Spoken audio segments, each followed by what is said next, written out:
In a world where cultural differences often create barriers, sometimes the most beautiful moments happen when respect transcends language, nationality, and tradition. Picture this: a bustling London street filled with tourists, cameras flashing, and the steady march of ceremonial guards. Now imagine a simple gesture so profound that it stops strangers in their tracks, brings tears to hardened eyes, and reminds us all of the universal language of honor and respect.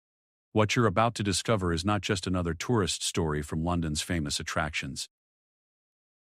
This is a tale that spread across continents, touched millions of hearts, and proved that genuine respect knows no borders. It's about a moment when East met West in the most unexpected way, when ancient traditions collided beautifully, and when the simple act of bowing created a bridge between two vastly different cultures. This story begins on an ordinary Tuesday morning in London, but what unfolded would become anything but ordinary. It involves a group of elderly Japanese visitors, a stoic British guardsman, and a gesture so moving that witnesses couldn't help but share it with the world. Get ready to discover how a single moment of cultural appreciation sparked a global conversation about respect, tradition, and the beautiful ways we can honor each other across cultures.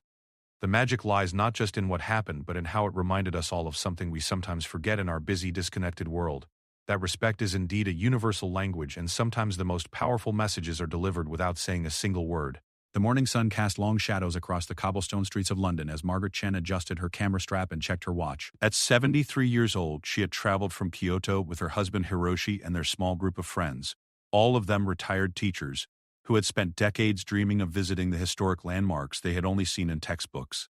This was their first trip to London, a journey they had planned meticulously for over 2 years, saving every penny from their modest pensions to make this dream come true. Margaret had always been fascinated by British culture and history. During her 40 years of teaching English in Japanese schools, she had filled her classroom walls with pictures of Big Ben, Tower Bridge, and the famous Red Guards who stood watch over the royal palaces. Her students would often ask her about these mysterious figures in their tall black hats and bright red coats, and she would tell them stories about tradition, duty, and honor that spanned centuries. Now finally, she would see them with her own eyes. The group of 8 elderly Japanese tourists moved slowly through the morning crowds, their matching blue tour group badges catching the early light. They had already visited Westminster Abbey the day before, where they had bowed respectfully before entering, much to the surprise of other visitors. For them, showing respect in sacred or important places was as natural as breathing. It was how they had been raised, how their parents had taught them, and how they had lived their entire lives. Hiroshi walked beside his wife of 48 years, his weathered hands gripping a small notebook where he had written down all the places they planned to visit. At 75, he moved with the careful precision of someone who understood that every step mattered. He had been a mathematics teacher, a man who believed in order, respect, and the importance of honoring those who serve their country. In Japan, he had always bowed to police officers, firefighters, and anyone in uniform who dedicated their lives to serving others. Their tour guide, a cheerful young woman named Emma, led them through the winding streets toward Buckingham Palace. She had worked with many international groups, but there was something special about this Japanese group. They listened intently to every word she said, asked thoughtful questions, and showed a level of respect for every location they visited that touched her heart. When they visited museums, they spoke in whispers. When they saw monuments, they stood in silent appreciation before taking any photographs.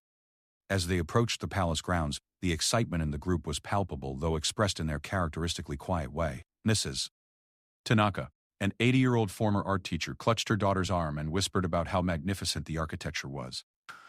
Mr. Yamamoto, a retired history professor, stood perfectly still for several minutes, taking in every detail of the building before him. For these elderly visitors, this wasn't just sightseeing. It was a pilgrimage to witness history they had studied and admired from afar. The morning crowds were already gathering for the changing of the guard ceremony, though it wasn't scheduled for another hour. Tourists from around the world jostled for the best viewing positions, cameras and phones held high, everyone eager to capture the perfect shot. The noise level was considerable. Children laughing, guides shouting instructions in multiple languages, and the constant click of camera shutters creating a symphony of modern tourism. But the Japanese group found a quiet spot slightly away from the main crowd. They weren't interested in pushing forward for the best view or competing with younger tourists for prime position. Instead, they stood respectfully at the back, content to observe from a distance. Margaret noticed how different their approach was from many other visitors. While others seemed focused on getting the perfect selfie or video for social media, her group was genuinely absorbing the experience, taking mental photographs that would last far longer than any digital image. Emma, their guide, pointed toward the palace gates and began explaining the history of the king's guard. She told them about the rigorous training required, the hours of standing perfectly still, and the deep tradition of service that each guard represented. The Japanese visitors listened with the intensity of students, nodding appreciatively as they learned about the dedication required for such a position. These guards, Emma explained, represent centuries of British military tradition. They must stand completely motionless for hours, regardless of weather, crowds, or distractions. It requires incredible discipline and dedication to their duty. Hiroshi translated quietly for those in his group whose English wasn't as strong, and Margaret watched as understanding and respect dawned on their faces. In Japanese culture, such dedication to duty resonated deeply. They understood what it meant to sacrifice personal comfort for a greater purpose, to honor tradition even when it was difficult, and to serve with unwavering commitment. As they waited and watched, Margaret noticed something that made her heart swell with pride. Despite being tired from their long journey and the extensive walking they had done over the past few days, not a single person in their group complained or showed impatience. They stood quietly, respectfully, understanding that they were guests in this country and that the privilege of witnessing such traditions came with the responsibility of showing proper respect. The morning continued to unfold around them, with more and more tourists gathering for the ceremony. Street performers appeared, adding to the carnival-like atmosphere that often surrounded major tourist attractions in London. Vendors sold souvenirs, children ran between the legs of adults trying to get better views, and the general chaos of mass tourism created quite a scene. Yet through it all, the small group of Japanese visitors remained islands of calm dignity. They helped each other find comfortable positions to stand, shared water bottles and small snacks they had brought, and continued to observe everything with the wonder and respect of people who understood they were witnessing something truly special. Margaret found herself thinking about her grandchildren back in Kyoto, and how she would describe this experience to them. She wanted them to understand not just what she was seeing, but how it felt to be in the presence of such living history. These weren't just tourist attractions to her. They were windows into a culture that, while different from her own, shared many of the same values of honor, tradition, and service that she held dear. As the time for the ceremony approached, something unexpected was about to happen that would transform this ordinary tourist excursion into something extraordinary. None of them could have anticipated that their simple presence and natural inclination toward respect was about to create a moment that would touch hearts around the world and remind everyone present of the universal power of genuine human dignity. Guardsman James Morrison had been standing at his post for exactly 47 minutes when he first noticed the small group of elderly Japanese tourists. At 26 years old, James had served in the Grenadier Guards for 4 years, and during that time he had developed an almost supernatural ability to observe everything around him while maintaining the required stoic expression and perfect stillness that his position demanded. From behind the imposing facade of his ceremonial uniform, the iconic red tunic with its gleaming buttons, the towering bearskin hat that added nearly 2 feet to his height, and the polished boots that reflected the morning sun, James watched the world with the trained eyes of a professional soldier. He had learned to notice everything: potential security threats, unusual behavior, changes in crowd dynamics, and the countless small human dramas that played out before him every day.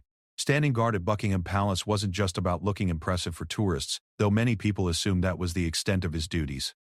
James was a fully trained soldier who had served in Afghanistan before taking on this ceremonial role. He understood the weight of tradition he carried on his shoulders, the history represented by his uniform, and the importance of maintaining the dignity of his position no matter what happened around him.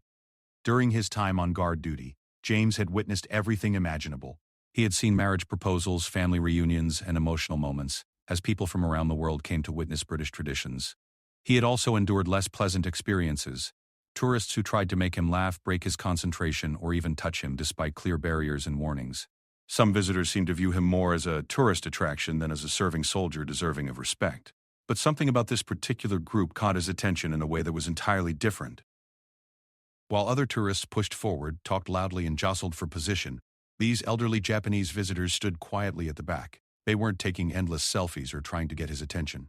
Instead, they observed with a reverence that James found deeply moving, though his training prevented him from showing any outward reaction. James had developed a deep appreciation for different cultures during his military service. He had worked alongside soldiers from many nations, and had learned to recognize genuine respect when he saw it. What he observed in this group reminded him of the military protocol he was familiar with, the way soldiers from different countries could acknowledge each other's service and dedication without words, simply through their bearing and behavior. Through his peripheral vision, he watched as the elderly Japanese woman at the front of the group, Margaret, though he didn't know her name, carefully observed every detail of his uniform, his posture and his position. Unlike many tourists who seemed to view him as a curiosity or photo opportunity, she was clearly studying him with the respect one might show a piece of living history. Her husband stood beside her with the straight-backed posture of someone who understood military discipline, even though James could tell he was a civilian. The morning sun grew warmer, and James felt sweat beginning to form under his heavy uniform. But his training kept him perfectly still. This was part of the job, maintaining composure regardless of physical discomfort, weather conditions, or external distractions. He had stood through rain, snow, blazing heat, and bitter cold, always maintaining the same unwavering position that had been perfected over centuries of British military tradition. As he continued his vigil, James found himself thinking about his grandfather, who had served in the same regiment during World War II. His grandfather had often spoken about the importance of duty, honor, and the way military service connected him to something larger than himself. Standing here now, representing not just the current military but centuries of soldiers who had stood at these same posts, James felt that connection deeply. He noticed that the Japanese visitors weren't just passively observing, they were actively learning. Their guide was explaining something to them, and they listened with the intensity of students. When she pointed out details about his uniform, or discussed the history of his regiment, they nodded with understanding and appreciation. This wasn't casual tourism for them. It was clearly a meaningful experience that they were approaching with the seriousness it deserved. James had been trained to maintain his focus despite countless distractions, but he found his attention continually drawn back to this group. There was something in their quiet dignity that reminded him of why he had chosen to serve in this ceremonial role. While his friends in other military positions sometimes teased him about being a tourist attraction, James understood that his role was about preserving and presenting living history to people from around the world. The crowd around the palace gates continued to grow as the time for the changing of the guard approached. James could hear the excitement building, voices getting louder, more movement as people positioned themselves for better views, and the general energy that preceded any major ceremonial event. Tour guides were explaining the procedure to their groups, children were asking questions, and cameras were being prepared for the spectacle to come. Through it all, the Japanese group remained remarkably composed. James noticed that they helped each other, making sure the older members of their group had good positions and weren't being pushed by the increasingly dense crowd. When a family with small children struggled to find a good viewing spot near them, the Japanese visitors graciously made room, smiling kindly at the children and nodding respectfully to the parents. James's military training had taught him to read people quickly and accurately. He could usually tell within moments whether someone approaching his post was likely to cause problems, show respect, or fall somewhere in between. With this group, he sensed something different, a level of respect and understanding that went beyond typical tourist curiosity. He remembered his training instructor's words about the responsibility that came with wearing the uniform. You represent not just yourself, not just the regiment, but the entire tradition of service that has protected this nation for centuries. Every person who sees you in that uniform should understand what dedication and honor look like. Looking at these elderly Japanese visitors, James felt that they truly did understand. Their quiet observation, their respectful distance, and their obvious appreciation for what he represented touched something deep in his professional pride. He found himself wanting to somehow acknowledge their respect, though his duties required him to remain motionless and expressionless. As the ceremony time approached, James prepared himself mentally for the precisely choreographed movements that would soon begin. Every step, every turn, every gesture had been practiced thousands of times until it became second nature. The changing of the guard was a display of military precision that represented the highest standards of discipline and training. But even as he prepared for the ceremony, James continued to be aware of the Japanese group. He sensed that something special was about to happen, though he couldn't have predicted exactly what. There was an energy in the air, a sense of mutual respect and recognition that seemed to be building between the formal requirements of his duty and the genuine appreciation of these foreign visitors. What James didn't know was that Margaret and her companions were also feeling something special about this moment. They had traveled thousands of miles to witness this tradition, and they were about to demonstrate their own cultural values in a way that would create an unforgettable bridge between two very different but equally dignified traditions of honor and respect. The stage was set for something beautiful to unfold, something that would remind everyone present that respect, honor, and human dignity are truly universal languages that transcend borders, cultures, and generations. The sound of approaching footsteps echoed across the courtyard in perfect synchronization, announcing the arrival of the new guard unit. The crowd fell into an expectant hush as the ceremony they had all been waiting for was about to begin. Cameras were raised, children were lifted onto shoulders, and hundreds of eyes focused on the approaching soldiers who marched with the precision that had made British military ceremonies legendary around the world. Margaret Chen stood with her group, feeling her heart rate increase with anticipation. This was the moment she had dreamed about for years, witnessing the famous changing of the guard ceremony that she had shown her students in countless photographs and videos. But being here in person, feeling the weight of history and tradition surrounding her was more moving than she had ever imagined it could be. As the new guards approached, Margaret could see the incredible discipline required for such a performance. Each soldier moved as if they were part of a single organism, their steps perfectly timed, their bearing absolutely straight, their focus unwavering. She thought about the hours of practice this must have required, the dedication to achieving such perfection, and the pride these young men must feel in representing centuries of military tradition. Hiroshi stood beside his wife, equally transfixed by the precision of the ceremony. As a former mathematics teacher, he appreciated the geometric perfection of the formation, the precise timing of each movement, and the way individual soldiers sublimated their personal identity to become part of something greater. This resonated deeply with Japanese cultural values about the importance of the group, the beauty of synchronized effort, and the honor of serving something beyond oneself. The ceremony began with the formal presentation of orders, a ritual exchange between the old guard and the new that had been performed with identical precision for generations. Each word was pronounced clearly, each movement executed with military sharpness, and each gesture carried the weight of tradition that connected these modern soldiers to countless others who had performed these same duties throughout British history. James Morrison maintained his position as the relief ceremony unfolded around him, but he remained acutely aware of the Japanese group. Even as his training kept his eyes fixed straight ahead, his peripheral vision allowed him to see their quiet attention and obvious respect for the solemnity of the moment. Unlike many tourists who treated the ceremony as entertainment, these visitors understood they were witnessing something sacred, a living piece of history that connected the present to centuries of service and sacrifice. As the formal exchange concluded, and the time came for James to be relieved of his post, something unprecedented happened. Margaret, watching the ceremony with the intensity of someone who understood its significance, felt moved by an impulse that came from the deepest part of her cultural upbringing. Without planning or conscious thought, she stepped forward slightly from her group and executed a perfect traditional Japanese bow toward James. The bow was not casual or quick. It was a formal, respectful bow that conveyed deep appreciation for his service and dedication. Margaret held the position for several seconds, her back straight, her head lowered in the precise manner she had been taught as a child to show respect to teachers, elders, and anyone deserving of honor. It was the kind of bow reserved for the most solemn occasions, the most respected individuals, and the most important moments. The effect was immediate and electric. The chatter of the crowd around them began to fade as people noticed what was happening. Tourists who had been focused on their cameras and phones looked up to see this elderly Japanese woman showing such profound respect to the guard that the very air seemed to shimmer with the beauty of the gesture. But Margaret's bow was only the beginning. Inspired by her action, Hiroshi immediately followed suit, bowing with equal formality and respect.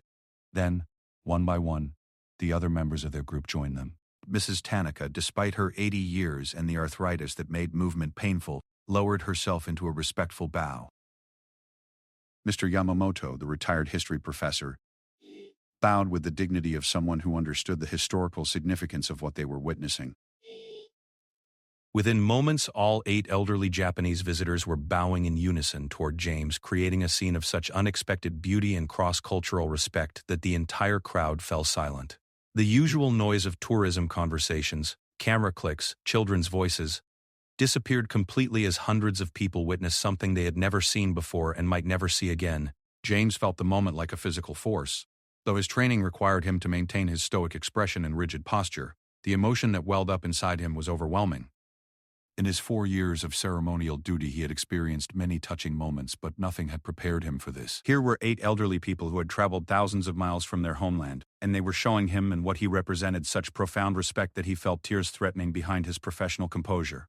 The silence stretched on as the Japanese visitors maintained their bows, not as a performance for the crowd, but as a genuine expression of the respect they felt. For them, this wasn't about creating a memorable moment for social media or impressing other tourists. This was about honoring a young man who had dedicated himself to serving his country, about acknowledging the tradition he represented, and about expressing the gratitude they felt for being allowed to witness such living history. Other tourists began to understand what they were seeing. Some reached for their cameras, but many found themselves too moved to think about documentation. Parents whispered explanations to their children about what respect looked like.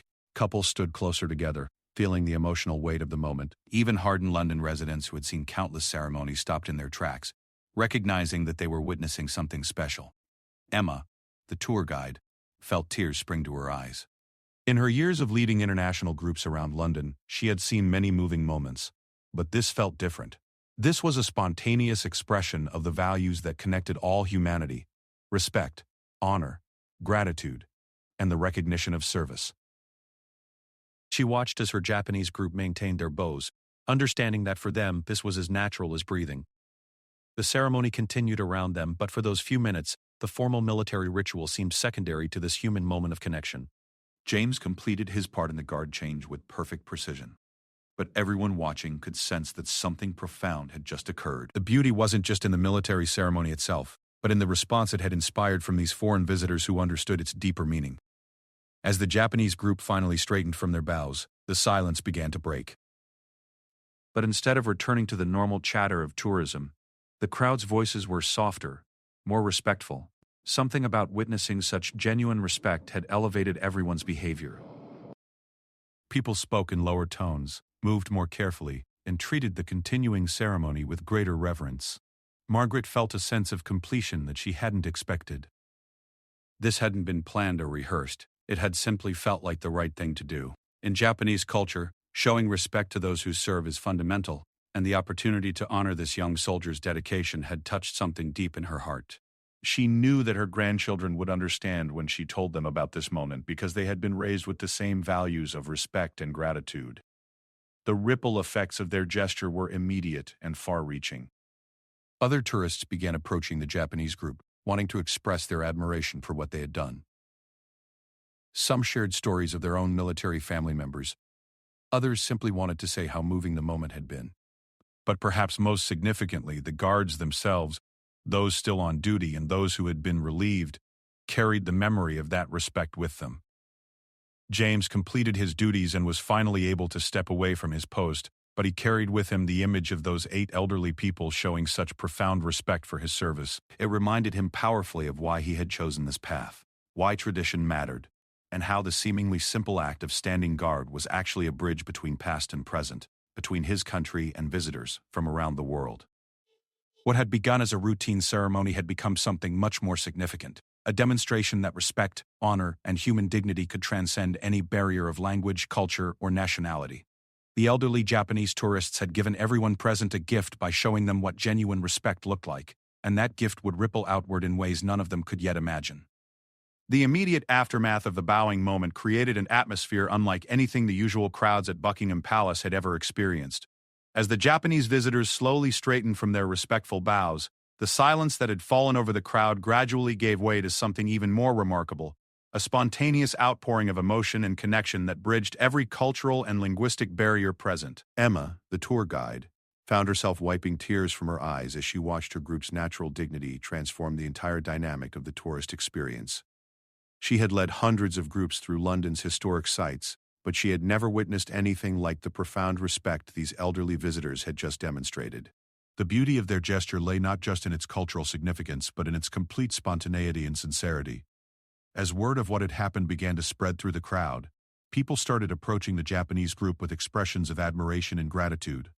An elderly British war veteran wearing his service medals on his jacket made his way slowly through the crowd toward Margaret. When he reached her, he removed his cap and spoke in a voice thick with emotion. "Thank you," he said simply, his weathered hands trembling slightly. "My father served in the Guards during the war, and seeing you honor this young man's service the way you just did, it means more than you could possibly know." Margaret, though her English was limited, understood the emotion in his voice perfectly. She bowed again, this time to the veteran, recognizing in his bearing and dignity a fellow person who understood the true cost of service and the importance of honoring those who dedicate their lives to protecting others. Hiroshi stepped forward and, through Emma's translation, expressed their deep respect for the veteran's own service and sacrifice. The veterans' interaction opened floodgates of connection. Other families began sharing their own stories of military service. A young mother holding a toddler approached Mrs. Tanaka and, through gestures and broken English mixed with Emma's translation, explained that her husband was currently deployed overseas. The elderly Japanese art teacher responded by gently touching the woman's arm and speaking softly in Japanese, her tone conveying comfort and understanding that needed no translation. What struck everyone present was how the Japanese visitors responded to each interaction with the same dignity and respect they had shown to the guard. They didn't treat their gesture as something that made them special or deserving of attention. Instead, they used each conversation as an opportunity to learn about the people around them and to express their appreciation for being welcomed into this British tradition. James Morrison, now relieved from his post but still in full uniform, found himself in the unprecedented position of being able to witness the continued impact of what had just happened. Military protocol typically prevented guards from interacting with tourists during or immediately after ceremonies, but the commanding officer present recognized the extraordinary nature of the situation and allowed a brief departure from standard procedure. As James approached the Japanese group, still maintaining his military bearing but now able to show some expression, the crowd quieted again in anticipation. Margaret saw him coming and instinctively began to bow again, but James gently gestured for her to remain standing. When he reached her, he stood at attention and offered a formal military salute, not to a superior officer, but as a gesture of respect between individuals who understood the importance of honor and service. "Ma'am," James said, his voice carefully controlled but clearly emotional, "what you and your group just did, it meant everything to me and my fellow guards. We serve to protect traditions and honor the past, but moments like this remind us why that service matters. Thank you for showing such respect for our traditions." Emma translated his words, and Margaret's eyes filled with tears as she understood the full impact of their simple gesture. Through Emma, she responded, "In our culture, we believe that honoring those who serve is one of our most important duties. You stand here representing centuries of brave soldiers, and it was our privilege to show our gratitude." The conversation that followed, facilitated by Emma's translation, created a bridge between two military traditions. James spoke about his service in Afghanistan and how his time as a ceremonial guard connected him to British military history. Hirashi shared stories of his own father's service in the Japanese military and how the values of duty and honor had been passed down through generations in his family. Other guards, as they were relieved from their posts, found themselves drawn to the continuing conversation. What had begun as a simple gesture of respect had evolved into an impromptu cultural exchange that was enriching everyone involved. The Japanese visitors learned about British military traditions while the guards gained insights into Japanese concepts of honor and respect. Mr. Yamamoto, the retired history professor, found himself in animated discussion with one of the younger guards about the parallels between British and Japanese military ceremonies.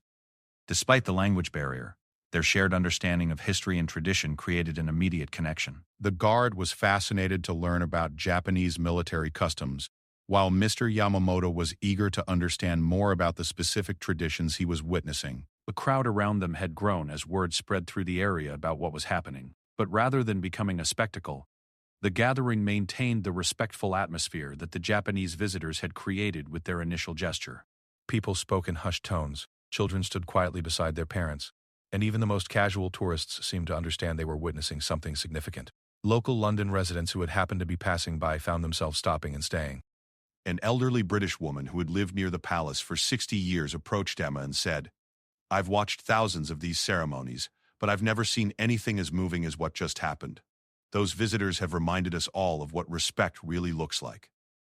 The impact extended beyond the immediate crowd. Other tourists began emulating the respectful behavior they had witnessed, speaking more quietly, observing the continuing ceremony with greater attention, and treating the guards with increased consideration. The Japanese visitors had unknowingly created a ripple effect that elevated the entire experience for everyone present. Margaret noticed the change in atmosphere and felt a deep sense of satisfaction. This was what travel should be about, not just seeing new places, but creating connections and understanding between people from different cultures. She thought about her students back in Kyoto and how proud they would be to hear about this moment. She had always taught them that respect was a universal language, and today she had proven it. As the formal ceremonies concluded and the crowd began to disperse, the connections formed during this extraordinary morning continued. Several British families exchanged contact information with members of the Japanese group, promising to stay in touch and perhaps visit each other in their home countries. The guards, though required to return to their duties, carried with them a renewed sense of pride in their service and a deeper understanding of its meaning to people from around the world. Emma found herself reflecting on how her job as a tour guide had suddenly become so much more meaningful. She had always enjoyed sharing London's history with visitors, but this morning had shown her the true power of cultural exchange. She made a mental note to share this story with other tour guides, hoping to inspire more moments of genuine connection between visitors and the traditions they came to witness. The Japanese group prepared to continue their tour, but they carried with them the knowledge that their simple act of respect had created something beautiful. They had given everyone present a gift, a reminder of the values that connect all humanity and a demonstration of how those values could be expressed across any cultural divide.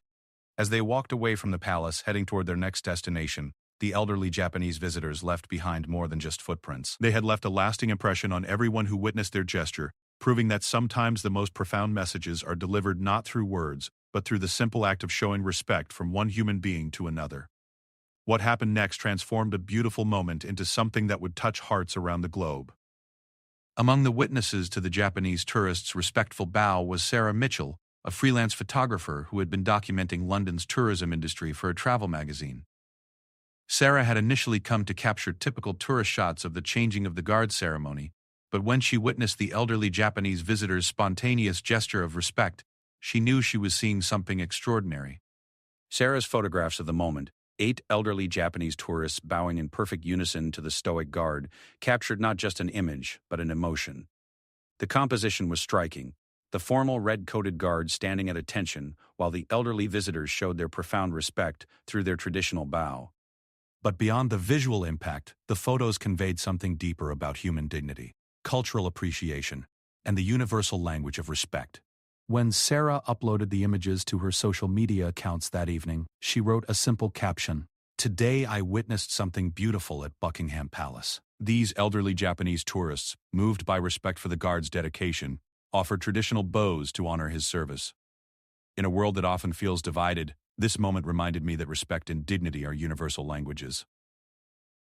The response was immediate and overwhelming. Within hours, the photos had been shared thousands of times across multiple platforms. People from around the world commented with their own stories of cross-cultural respect, shared memories of military service in their families, and expressed how moved they were by the simple beauty of the gesture. The images struck a chord with viewers who were hungry for examples of human connection and kindness in an often divisive world. News outlets began picking up the story, not as a viral sensation to be consumed and forgotten, but as a meaningful example of cultural bridge building. The BBC featured it in their evening news, interviewing both tourists and guards about the impact of the moment. CNN International ran a feature story about how travel can create understanding between cultures. Japanese television networks covered the story extensively, with many viewers expressing pride in how their fellow citizens had represented their country's values abroad. Back in Kyoto, Margaret's granddaughter Yuki was among the first to see the photos circulating online. When she called her grandmother that evening, her voice was filled with excitement and pride. "Grandma, your picture's everywhere. People all over the world are talking about what you did. You've shown everyone what our culture teaches about respect." Margaret was initially surprised and somewhat overwhelmed by the attention, but as Yuki read her some of the comments from people around the world, she began to understand the broader impact of their simple gesture. Messages came from military families thanking them for honoring service members, from other Japanese citizens expressing pride in their representation of their culture, and from people of all nationalities who had been moved by the example of cross-cultural respect. James Morrison found himself at the center of unexpected attention as well. Fellow guards approached him to share how the Japanese visitors' gesture had affected them, and he began receiving messages from military personnel around the world who had seen the coverage. A Royal Marine sergeant wrote to tell him how the photo had reminded him why he was proud to serve. A veteran from Canada shared how the image had brought tears to his eyes as he remembered his own years in uniform. The story resonated particularly strongly with military communities worldwide because it represented something they rarely experienced: civilian recognition that went beyond casual appreciation to genuine understanding of their sacrifice and dedication. The Japanese visitors hadn't just said thank you for your service. They had expressed their gratitude through their culture's most formal gesture of respect. Emma, the tour guide, found that the experience had changed her approach to her work permanently. She began sharing the story with every group she guided, using it as an example of how travelers could engage meaningfully with the places they visited. She started encouraging her groups to think about ways they could show respect for local customs and traditions, rather than simply consuming tourist attractions as entertainment.